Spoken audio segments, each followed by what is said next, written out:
Hello teachers, my name is Mr. Johnny McKenzie. I am an instructional designer for the Pipelines and Pathways program under the direction of Dr. Aaron and Mr. Perry. In addition, my colleague is Mrs. Ware. She's also an instructional designer. We have worked together to produce the project-based learning activities that's in the database that you have access to.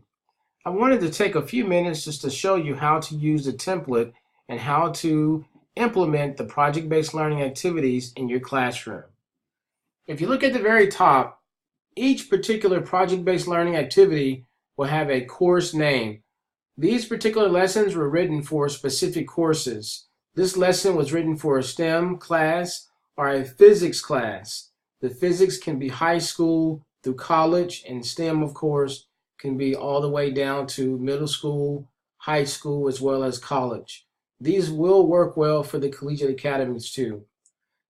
Estimated lengths are provided for you. This particular lesson will take approximately 1 week. Of course, you can extend it if you would like, or if you want to do it in simply one day, you can. We suggest that you read over the material first, possibly even do the activity too, and then when you present it to your students, then that way you'll have a little bit more information in regards to what to expect. Our project title is Extreme Sports, Extreme Sports. And the link to the project-based learning activity is provided for you. These lessons have been peer-reviewed. We use reputable sources. We did search all around the nation, and we did compile some of the greatest project-based learning activities that are out there. So we do hope that you use these in your classrooms and that you contact us with your additional questions. Here's some additional components that you can provide for your students. The entry document is probably going to be a lecture, PowerPoint, or something that you're doing before you actually implement the PBL. A calendar is going to be basically the dates that you want certain items to be submitted and turned in on time.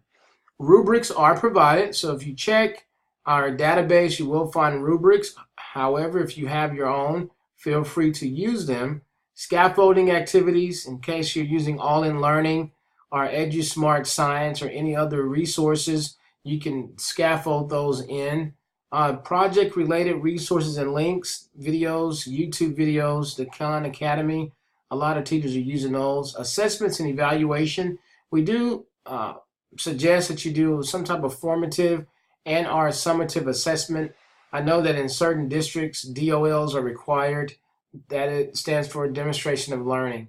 And then the project management resources, just to hold our students accountable and to make sure that everyone is participating. This is very important when you're implementing project-based learning activities in your classroom. This is definitely not the standard way of teaching. Students work collaboratively together in their groups, and they are in charge of their learning. So you want to manage that and ensure that everyone is in fact learning.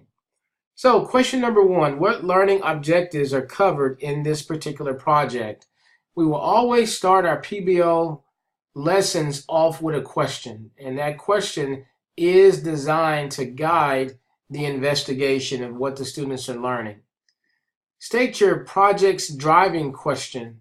We're going to get a little bit more specific and fine-tune it. So it says, how can scientific information and scientific thinking be used to solve a problem? And I'll go back and just read this very quickly. Students will see how a simple mechanical spring and a free-falling from a platform can be an educational and an extreme experience. The students will create a bungee jump for eggs and learn that math and physics is all that it is cracked up to be. Students will explore the world of STEM by creating an apparatus to test their hypothesis as it relates to bungee jumping. That sounds exciting. Next, it says, what entry document or resources will you use to introduce your learners to the project? We've got that for you. If you click on the link, Force in Motion, the National Science Education Standards, we did incorporate those, as well as our local standards with our TEKS and those kind of things there, and the college standards for those that are teaching at the collegiate level. But you can click on that. It's going to give you some additional information, and it says that students must work in cooperative groups and our teams. You can let them choose their own groups and their own team, or of course, as a teacher, you can assign them. What products and artifacts will learners turn in to the facilitator to assess their progress? We're recommending that the students create a Prezi presentation, or even a PowerPoint to share their research with their peers, along, of course, with their actual model. We are asking for students to collect their data, create a line graph, write and interpret mathematical equations, and address force, motion, and energy concepts that are presented in the lab investigation. Here's a little link on how to create a Prezi if you want the students to make a PowerPoint, or they can make a slideshow, they can make a iMovie, but there are different options for students, and that's going to be, of course, up to you. We did note here that the assessment rubric is provided. It's going to be in the packet of material that you are checking out or that you have received.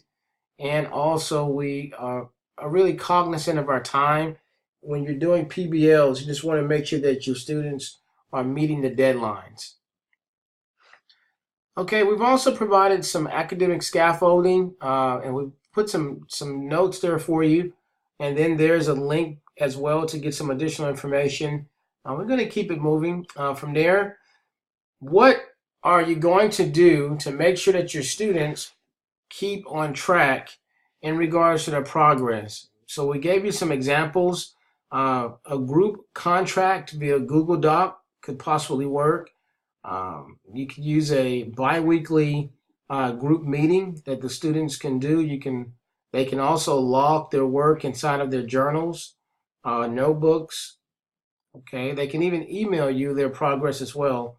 But however way you're asking for your students to kind of keep you current in regards to their latest research, this is the part that you want to implement here as far as being able to monitor their progress.